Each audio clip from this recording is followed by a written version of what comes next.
Hey Zaka family! Zaka is launching an exclusive membership platform to provide you with career development workshops, coaching, community, and so much more. Go to ZakaConnect.com and sign up to receive information on how to access early registration and perks.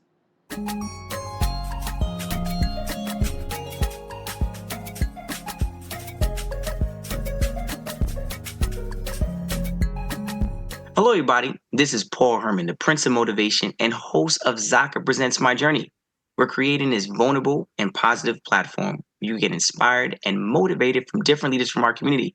Today, our guest is Dumebi Egbuna, who is the co-founder of Chezie. Welcome to the show. Thank you. Thank you for having me. Maybe it's a pleasure to have you on. I definitely want to know about your background and the leadership and everything, and your obviously your company as well too. But before we get into that, could you just give the listeners a little bit of an understanding of your cultural background and where you're from? I was born in Lagos, Nigeria. I immigrated to North Carolina when I was 2, and kind of grew up there in the suburbs. And then from there, I went to Emory University in Atlanta, and then now I reside in Chicago. So been kind of all over the place. You moving over there. We are moving. So what age were you when you came over to the States? I was 2, so it was 1998. Okay. And like, what was like that? Obviously, you were 2, but like the difference between being in Nigeria to being over here. Yeah, I mean, I don't really remember much from my time living in Nigeria. I think our parents did a really good job of like sustaining that cultural heritage, that background, the food that we were listening to as we moved over to the States. So I still had that be like a significant part of my upbringing. I've traveled back, since then, just to kind of learn more about my culture, where I'm from, but then also to visit family and things like that. So definitely different, but definitely appreciated. That's always a beautiful thing. I know sometimes when, immigrants migrate here, sometimes they might be like, oh, I might have to lose a little bit of my accent or my food because a part of the culture, because it might not be as accessible as it was in their country, so that's when like their kids and their kids' kids kind of like separate from it. But I'm glad that your parents found a way of kind of keeping that center for you guys in the house. Yeah, that was definitely important to them. Now, obviously, we're going to talk about your company, Chezie, in a few minutes, but and I know it's about mainly improving DIE, efforts and helping like underrepresented employees, right? But talk to me a little bit more about your culture and what it like actually means to you. Yeah. So I think growing up, our parents always kind of instilled this idea of excellence in us. And while that can sound like a lot of pressure, I think it was like instrumental in terms of like where I am today. So like, growing up in school, it was A's were expected, B's were okay, C's were like never, don't do that. Okay. I have that same don't even type come home. Yeah, exactly. I have that same type of mindset in kind of everything I do. I played basketball growing up, so I ended up playing at the collegiate level. Moving into my time at IBM, like I was always trying to be the best. I was always trying to get promoted. And then now in my time of working on Chezie and being an entrepreneur, I kind of have that same like guiding principle of like failure is not an option. Again, sounds like a lot of pressure, but I think it's nice to have that kind of like as your foundation. Even if things don't work out the way that you want them to work out, there's always a way to like find that level of success that you're like striving for. I think that's like a big, I think a lot of immigrant children probably feel that way, is that like, you have to, make it. Yeah. You have to make it, whether that's like based off of, we didn't do all this to have you not make it. Exactly. But I think that's just, it's a nice thing to always like have in your back pocket, is that like you've been through things, you have found a way to like reach that level of success so you can do it again. And that Nigerian culture, talk to us about that. How describe that culture at home? Oh yeah. Very loud, very Let's go to Nigerian culture. Let's go loud. Very loud, very like upbeat, but also religious. So like, I don't want to say, I mean, it was a strict household. A a lot of the things that like my white counterparts, people who had grown up in North Carolina, like I wasn't able to partake in. Looking back now, that's probably for the best. Like I think I had a very good like moral compass, knowing what's right and wrong. And family was always at the root of it, you know, like I grew up with three other siblings. I have an older brother, I have a younger sister and a younger brother. And we're all very close. And I think that was something that our parents wanted to instill with us from day one, is that like your family is everything. Mm-hmm. So I would say that. I would say, you know, religion, family, and then lastly, education. Like education, they always said was like the foundation of getting you to where you want to be. So always take school seriously, always take grades seriously. So I think those are like the three principles that we grew up with. Mm-hmm. Okay. And like during that time frame of growing up, like what was some of like the life lessons you learned at an early age that you still utilize today? Yeah, I think it's that strive for excellence no matter what. I also think it is show up for your family no matter what. And that can look different. Like my dad lost his job in 2008 during the recession, and was unemployed for a while, and then happened to find a job like back in Nigeria. So, you know, that's a big sacrifice to make, to be away from your family, but it was one that had to be done. And I think we all, like as children, look to that as like, you have to show up for your family no matter what. It might be difficult. It might not be the ideal like situation, but you got to do what has to be done. Um, so I'd say those two. Mm-hmm. So he had to leave the States and go back to Nigeria. He did. He worked in Nigeria since 2008. Always coming back for like big events. He came back for my prom, our graduations, all that stuff, but primarily lived in Nigeria. Yeah. That definitely must have been very hard. It's not like obviously currently today where people could remotely Yep. do things. Right? Your Yeah. father had to do it the hard way and be like, "No, I got to go back. I got Yeah. to go." But at least he was going back to a place he was familiar with, you know. Exactly. So And he had a and family members are still there, and you know there was a way of just still. And he came back when he could. But I could only imagine that distance, yeah. you know, not being as easy accessible, Yeah. you know, to have him there. Yeah. And I think he always did a good job of still being present, though, I will say. Like I said, I played college basketball, and he was always like staying up late to watch my games and, you know, texting me before and after to tell me like, good luck, but then also Oh, like, you work on this. okay, Dad, with the time. He was always very involved, which I appreciated. And let's you got to give him a lot more credit, you know, the listeners. I got to think about it now. Like he was doing it from a different time zone, Yeah, no, so he was he was waking up with extra him. early Yeah. And or yeah, staying up extra late just to be like, baby, let's let you know you're doing a good job. exactly. Now, have you had any challenges, you know, being your authentic self during your childhood, like when you were going to school as well?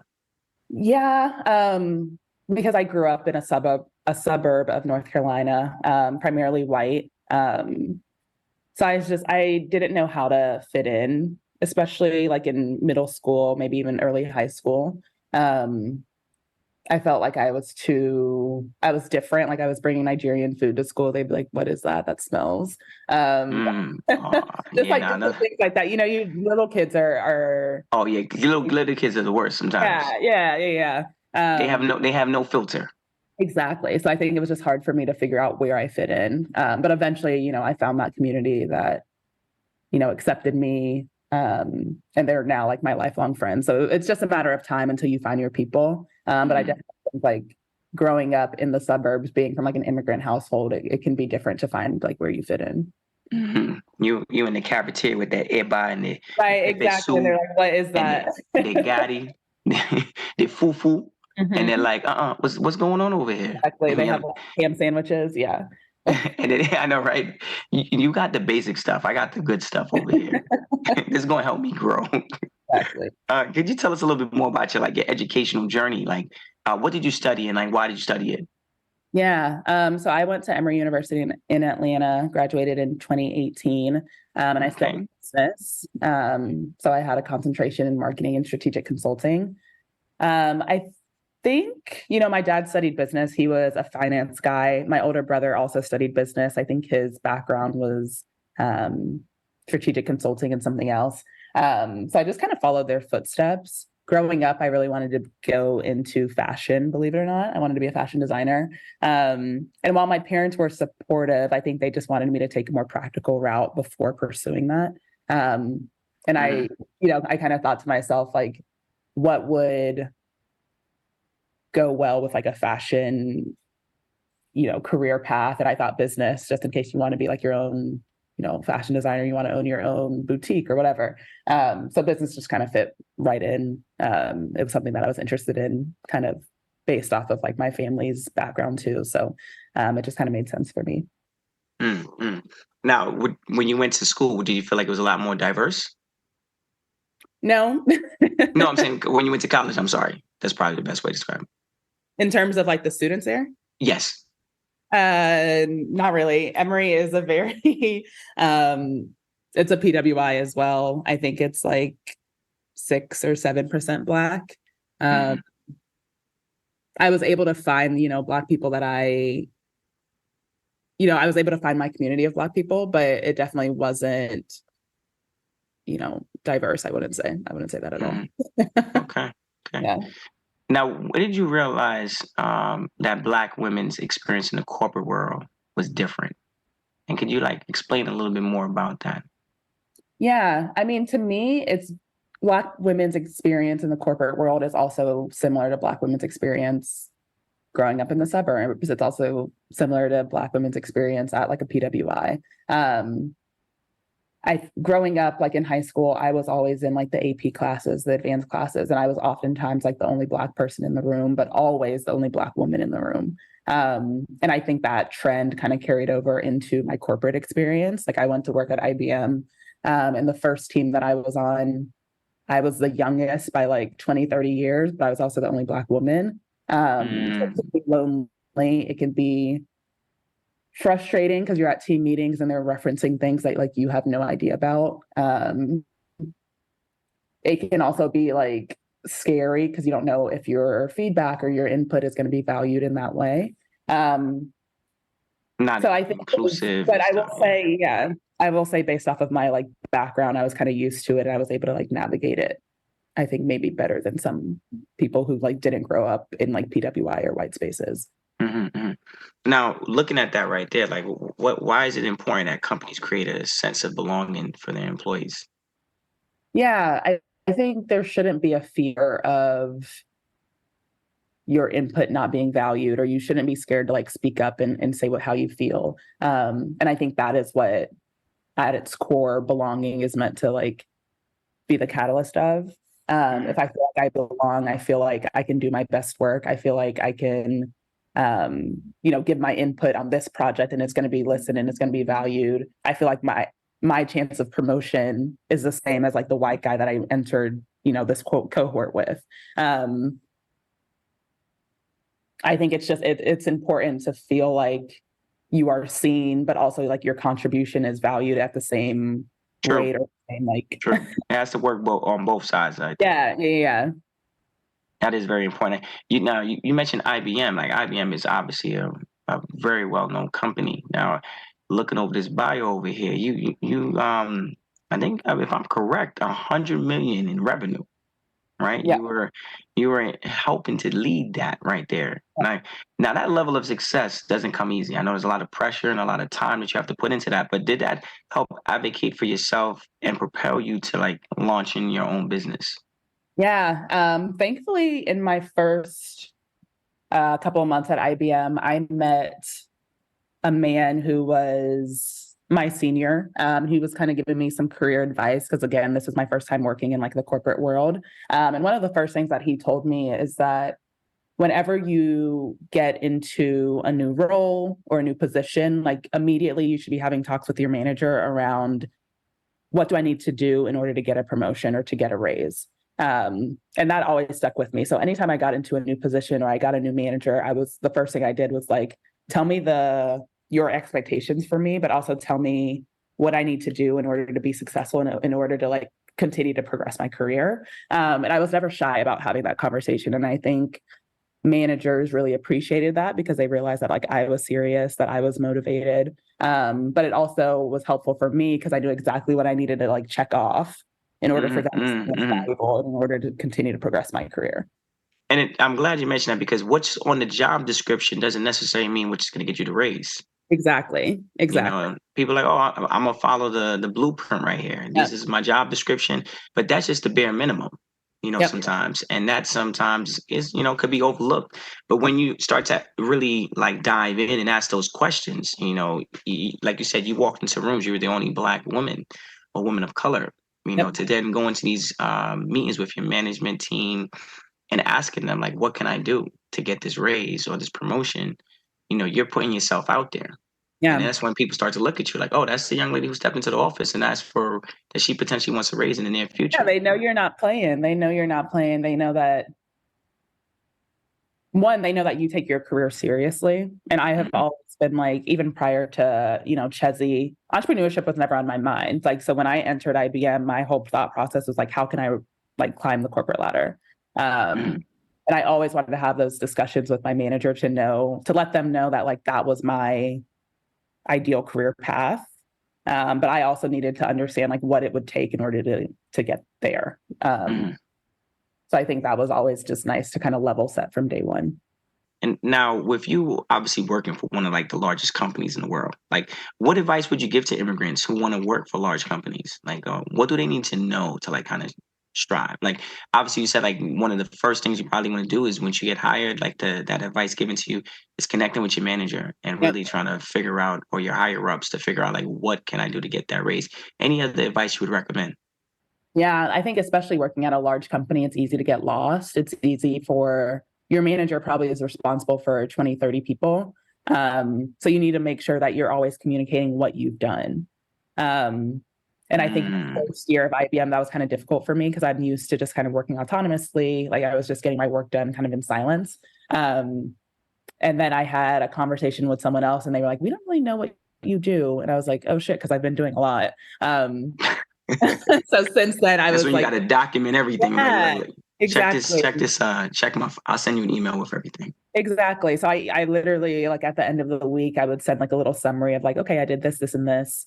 This is how we like move the needle on these projects. And I would send that to my manager just so they had an idea of, oh, okay, this is what she's been working on this past week, just to give them visibility Mm, mm, mm.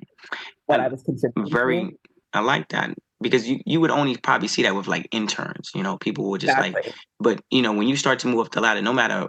I'm glad you mentioned that because it doesn't matter what level of your position, you should still be doing that. To kind of help with the visibility because that's how Yeah. they monitor the raises. That's how they monitor, you in a promotion or something along those lines when they could go back and be like, you know what, every week she sent me an email letting me know exactly what she was doing. And not only was she doing everything I needed her to do, but she did even more, but Especially an entry level position, that's so key. It's yes, so yes, key to true. like let people know, exactly what you've been doing, exactly what you've been contributing to. Yeah, You're right. that's how they weed them out. They say, okay, Exactly. look, we got 50 new hirees. Yep. Who's gonna go to the next? And then before you know it, it's only five individuals that make it onto the next round. But I can only imagine with the level of drive and passion that you have, that it obviously excelled you at IBM, and now it's gotten you to opening your own company. Yeah. You founded the company Chezie. Could you tell us a little bit more about the company and like the mission behind it? Yeah. So let's start with the mission. Our mission is to create the most inclusive workplaces on earth. With my experience as a Black woman in corporate America, and my brother's experience, who's my co-founder, as a Black man in corporate America, he actually worked at Accenture. So both, you know, our backgrounds come from large companies trying to navigate that as immigrants, as Black people. And we just kind of came together and we were like, how can we make this better for people who look like us or people who have similar backgrounds to us? So with that in mind, Chezie is a management platform for employee resource groups. So for those who are unfamiliar with employee resource groups, they are employee-led groups meant to foster diversity and equity and inclusion within a workplace. So some examples might be like Black at Facebook or Women at Xerox. They are identity-based groups, just kind of meant to foster that sense of community for people who identify with that affinity. Hmm. Now, what year did you find this company? In June of 2020. Hmm. And you was doing it during the pandemic. Yep. Oh my gosh! Shout out to your drive. Shout out to your drive. When things were hitting the fan, you were like, "Look, I'm gonna develop something." Yeah. and you developed something very special during that Yeah. time. Yeah. And I'll say we didn't start with the ERG idea. We actually started with the idea for like a Glassdoor for minorities. The thought being that similarly to Glassdoor, you could look at reviews for different organizations, but those reviews would have tags that were identifiable. So like I could go on, it was called Diversify at that time. I could go out and Diversify and look at reviews for Facebook from people who identified as like Black women, age 22. So you can find out what it's like to work at that company as a Black woman prior to you getting there. Mm-hmm. That's nice. Well, I like that. That I still like obviously it would too. It just didn't work. that. Oh wow, no. Oh, that just sounds like that's valuable information. It is. It is. That is crucial. Yeah, it was really hard to scale. It was really hard to get people to just organically leave reviews, especially when Glassdoor exists and Glassdoor has millions and millions of reviews. It was like a little too late. Yeah, think about it. Like, when those employees send out the video of like everyone smiling in the office. Hi. Yeah. Want to welcome you out to da da da company where we here succeed. And you're like, give me the real facts, guys. The real tea. Yeah. Give me the real, spill the tea for me right now. I need to know what is it going to be like. I know what my position is like because it's clear as day. This is what I'm going to be doing. But what is the culture? What is that? What's the pulse here at the company? How do us minorities or immigrants feel working there? That's what I want to know.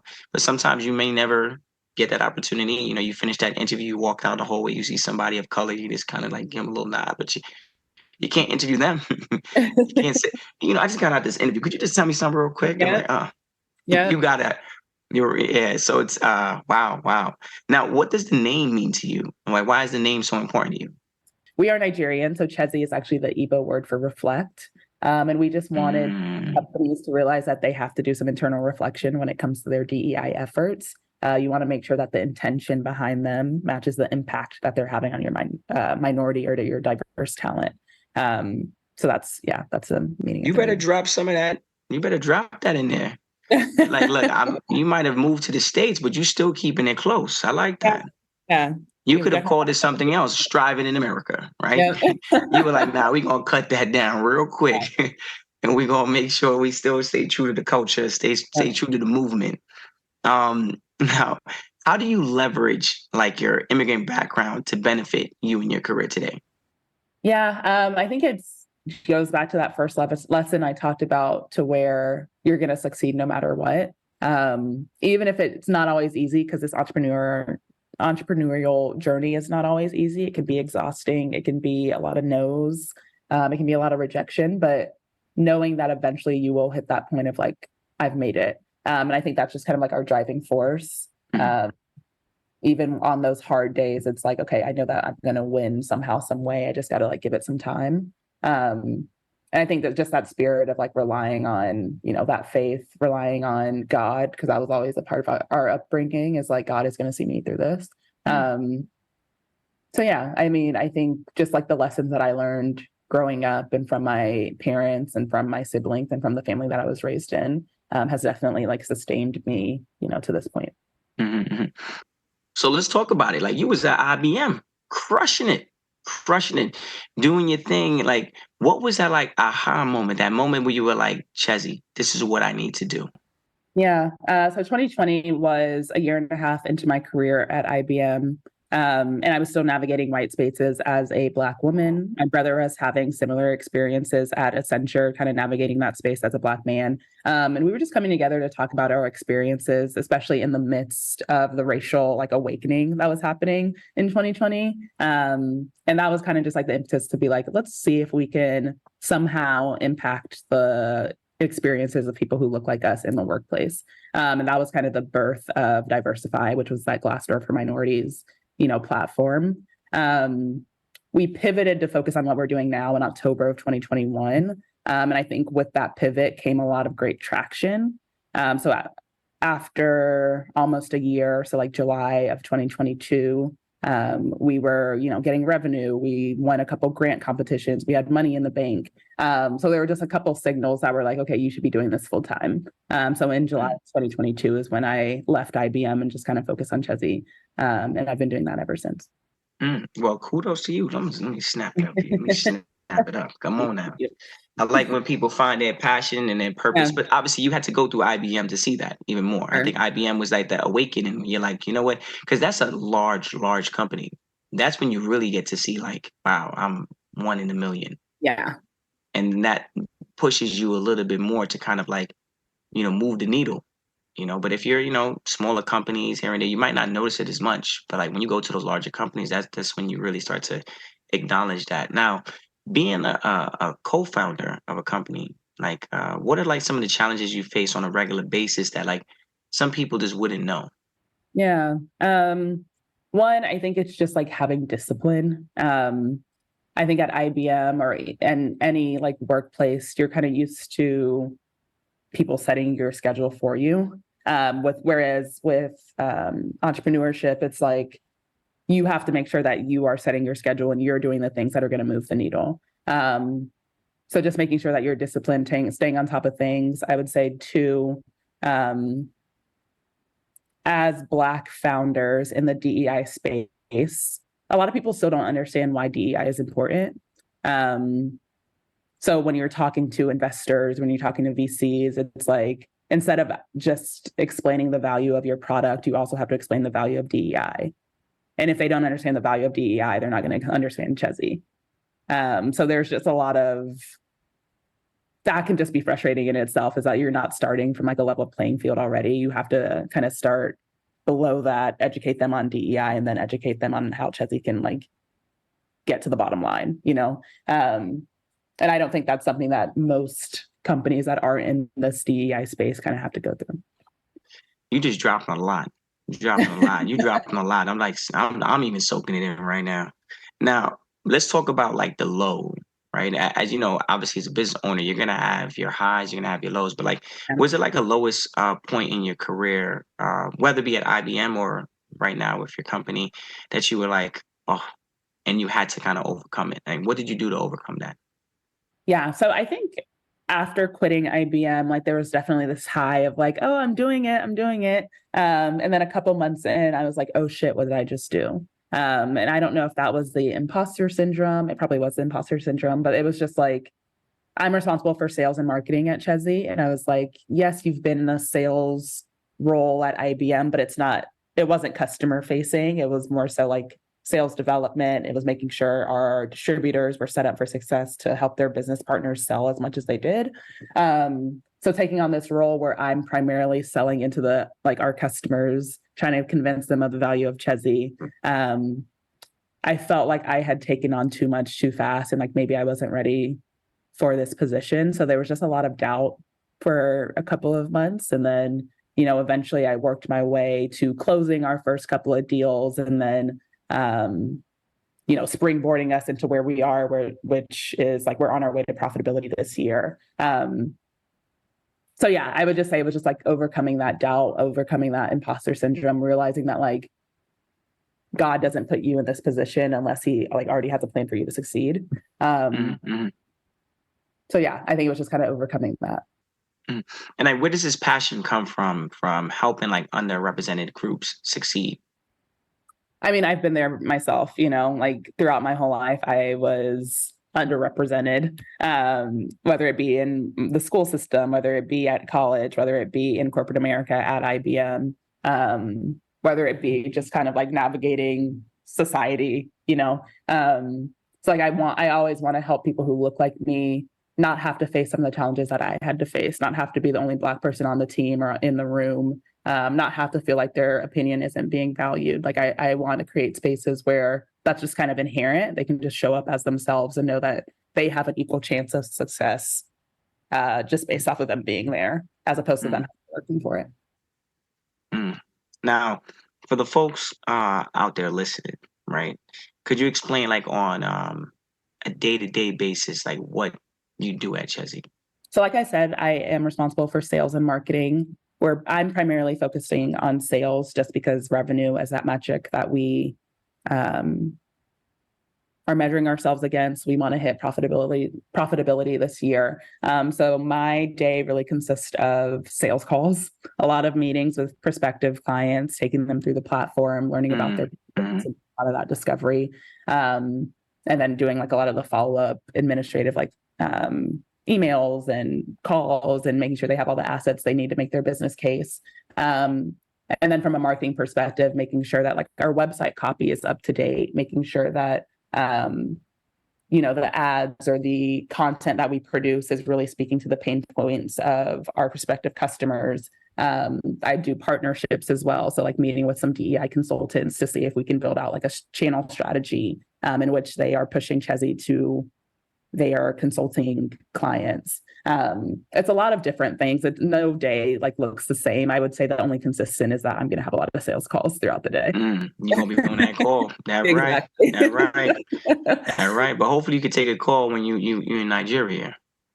I could, just depending on when time you're traveling back home, you're like, you don't, Exactly. you have the privilege versus your father, like Yeah. you could actually, make that call Yeah. versus, okay. Now, could you explain like how Chezie could help corporations? Yeah. So a lot of companies have ERGs. A lot of companies, especially since 2020, have implemented these groups as a way to advance their DEI goals. But right now, the way that they are managing them is just like inefficient and ineffective. So right now, people have 6 or 7 different systems to manage their ERGs. They might have Slack channels for the communication point. They might have Microsoft Forms for the joining process. They might have an intranet for employees to learn about the ERGs. They probably have 3 or 4 different other things that they're using. With Chezie, we can centralize all that. So with Chezie, employees can find out about the ERGs on our platform. They can also join an ERG and kind of learn more about the events and resources and things that they have going on. And then from a DEI manager and ERG lead standpoint, they can do all of that administrative work within our platform as well. So they can push out, calendar invites. They can make sure they're tracking like the impact of their ERGs and how it's contributing to their DEI goals. They can track their budgets. So everything that you're probably doing in 6 or 7 different spaces, you're doing within Chezie. So that can cut down the amount of time you're spending on administrative work by 90%. And allows you to kind of focus on the strategy behind your ERGs as opposed to those like mundane tasks. Okay. Now, could you explain it or give us a little bit of an insight on some of the current clients you have? Yeah. So right now we work with DocuSign, the NBA, Chegg, Instacart, some other ones. So we're primarily focused on the tech space because they seem to be pretty progressive when it comes to DEI or ERG efforts. Sure. They seem to have the money to pay for a platform. And they have like 6 or more ERGs. So they're really looking for a way to like streamline and automate some of their processes. And how do you like implement like some of the skills you learned from like IBM and obviously your schooling and stuff to like your current business now? Yeah, I mean, at IBM, while I wasn't involved in the day-to-day closing of a deal, I still was able to like witness a lot of that happening. So that is directly impacting like my sales role within Chezie. Like I've taken a lot of those best practices and implemented them within our roles in order to close deals. Also just kind of knowing how corporate procurement works. Like I have that kind of in the back of my head as I'm talking to prospective clients in terms of like what the timeline is going to look like or what we're going to need to be able to provide in order to close this deal. And then just kind of, it's still working with a lot of people who don't necessarily look like me. So just kind of knowing how to navigate that space as well, I think is always good to have in my back pocket.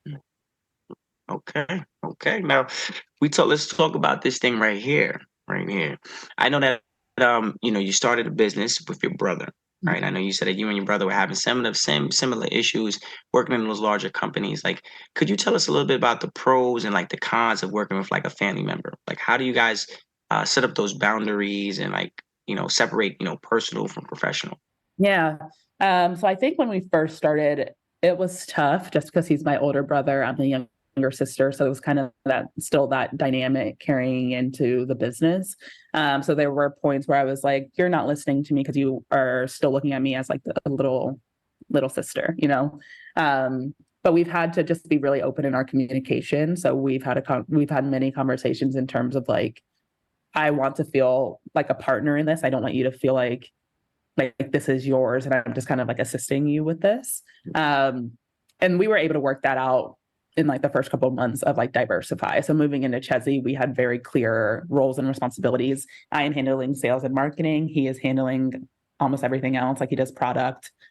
He does a lot of like the administrative or operational stuff, like healthcare and payroll and like all that stuff too.